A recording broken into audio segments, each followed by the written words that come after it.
තාමත් විශ්වයේ අපි දැකලා නැහැ. ඒ කියන්නේ රතු වාමන තාරකා විනාශ වෙනවා. තව අවුරුදු බිලියන ගානකින් මේ සූර්යයා පවා විනාශ වෙන්න පුළුවන් කියලා අහලා තියෙනවා. ඒ කියන්නේ ඕනම තරුවක් අපි සූර්යයා ඇතුලේ ඕනම තාරකාවක් ඇතුලේ සිද්ධ වෙන ඉන්ධන දහනය නිසා එක්තරා කාල සීමාවකදී මේ තාරකාව මිය යනවා.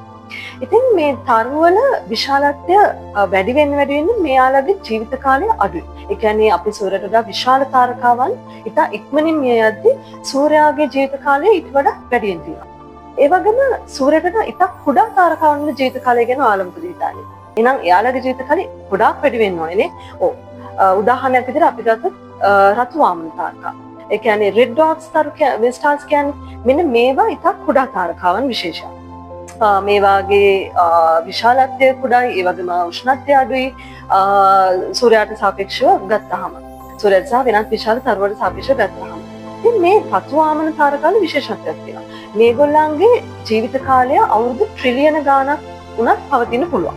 ඒ කියන්නේ අපේ සූර්යයා වගේ තාරකා බිලියන ගාණකදී විනාශ වෙනකොට මේ රතු වාමන තරු අවුරුදු ට්‍රිලියන ගාණක් විශ්වයේ පවතිනවා. ඒ කියන්නේ මෙයාලගේ ජීවිත කාලය ඉතා දීර්ඝ කාලයක් පවතිනවා. මේක සිද්ධ වෙන්නේ දැන් අපි උදාහරණයකට ගත්තොත් අපි මම ඊට කලින් වීඩියෝ එකදී ඔයගලන්ට කිව්වා මේ සූර්යයා ඇතුළේ අනෙක් තාරකාවන් හැදිලා තියෙන්නේ හයිඩ්‍රජන් හීලියම් වගේ සැහැල්ලු වායු වලින් කියලා. ඉතින් මේ සැහැල්ලු වායු ඉන්ධනයක් වගේ ක්‍රියා කරන මේ තරුවේ හරේදී මේ ඉන්ධන දහනය වෙනවා. ඒ කියන්නේ මේ හයිඩ්‍රජන් එකතු වෙලා ඊට වඩා විශාල ඒ කියන්නේ හීලියම් පරමාණු බවට පත් වෙනවා. මේ වගේ ක්‍රියාවලියක් වෙනවා. ඉතින් මේ ක්‍රියාවලිය තමයි මේ තරුවල ක්‍රියාවලිය නිසා තමයි මේ තරුවල ජීවිත කාලය තීරණය වෙන්නේ. නමුත් දැන් අපේ සූර්යයා වගේ තරුවල ඉක්මනින් මේ ක්‍රියාවලිය වුණාට රතු වාමන තරුවලට මේ ක්‍රියාවලිය ඉතා දීර්ඝ කාලයක් සිදු කරන්න පුළුවන්. ඉතින් මේ රෙඩ් ඩොට් ස්ටාර්ස් එමත් නැත්නම් රතු වාමන තරු කියන්නේ තාමත් විශ්වයේ අපි දැකලා නැහැ. ඒ කියන්නේ රතු වාමන තාරකා විනාශ වෙනවා. ඉතින් අවුරුදු ට්‍රිලියන ගාණක් මේවා පවතිනවානේ. මොනවද උදාහරණ විදිහට කියන්නේ කියලා ඔයගොල්ලෝ දන්නවද? ඔයගොල්ලෝ අහලා ඇති ප්‍රොක්සිමා සෙන්ටෝරස් ගැන.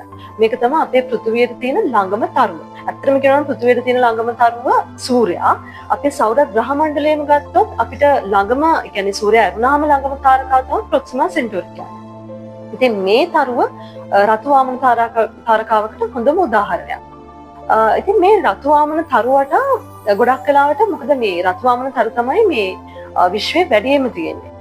ඒ කියන්නේ 70%කට වඩා අපි ගත්තොත් අපේ ශීරපතය කියන මන්දාකිණියේ දැනට 70%කට වඩා තරු හොයාගෙන තියෙන්නේ රතු වාමන තරු.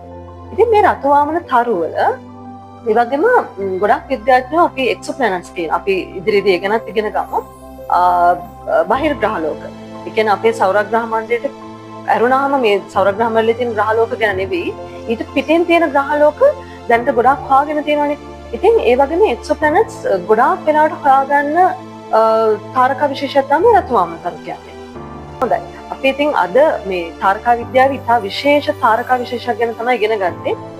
ඉස්සරහටත් අපි මේ වගේ ගොඩක් කරුණු අධ්‍යාපනිකව වැදගත් වෙන දැනුමට ගොඩාක් වැදගත් වෙන ගොඩක් කරුණු ඉගෙන ගන්න බලාපොරොත්තු වෙනවා. ඉතින් ඔයාලත් අමතක කරන්න එපා අපේ channel එක follow කරලා තියාගන්න. ඔයාගේ යාළුවන්ටත් බලන්න මේ වීඩියෝ එක share කරන්න. අපිත් එක්ක දිගටම රැඳී.